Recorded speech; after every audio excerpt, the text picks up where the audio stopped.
how do you use AI today? Everyone is talking about AI. You can't go anywhere without someone talking about how they're using AI.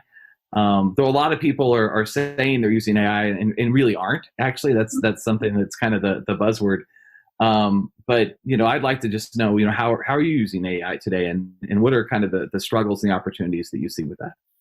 I think I would say, and not in a negative way, but I have like a hate and love relationship with AI, because you don't want to get like too evil on things, yet you want to have enough data to do your thing. So I always, with every design, I take sort of the situation in mind. Is it in a public space? Is it in a capture space? Can we talk to the people? Are we doing like some kind of research and people know about it?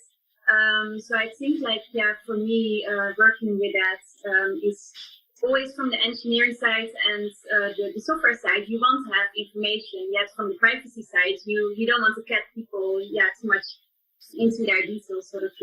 So for me, it's always dependent on like sort of the product that I have at hand, and especially if you're working with body signals, you want to recognize patterns. You want to see what is coming in, how you can relate to that, how you can reflect to that.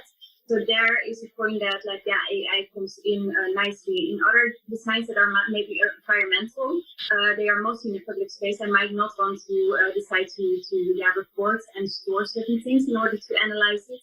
But definitely, I think in the health sector and working with body signals and body sensors, it's important because you can trace patterns. You can say that you can see how people are doing over time, for example. You can use that data and either to reflect on them or to monitor a situation, and then sort of create or predict a certain behavior. And especially if you're talking about robotics, there's a lot of things, of course, that we have in regards to the behavior of the robotics that can be predicted. So I think that is a nice way that sort of AI can come about in order to learn, in order to research, learn, and also predict certain situations. No, that's. I mean, I think that's, you hit the main issues we see with deploying AI is really around collecting the data.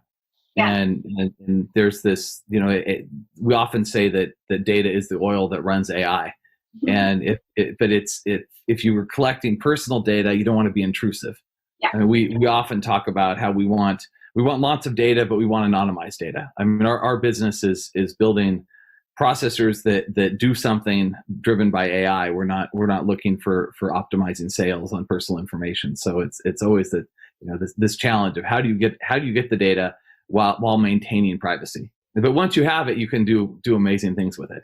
Yeah. One of the fun examples that I had in the time that COVID-19 hit, there was a lot about like social distancing, and of course my research with personal space was really relevant. And what I did in, I think, March or April, I created a dress called the proximity dress, and it has these hip elements that go out when somebody's stepping in a sort of the 6 feet ratio around my design, using that same proximity sensor that is in the spider dress.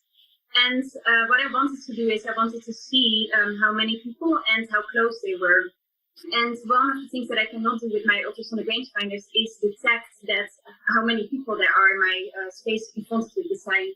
So what I can detect is that a blob of something is coming towards me, right? I call it a blob. There's that comes into my sensor, and I can see where it is. I cannot define how many people are in the space. And one of the things that I could easily solve that was using a camera. But if we're talking about like non-invasive technologies, a camera is not something that I want to use in public space. So what I actually did is I correlated my ultrasonic rangefinder, so my proximity sensor, with a thermal sensor. So my proximity sensor was telling me the distance from the person to the dress, and my thermal sensor was telling me how many people were standing in front of me.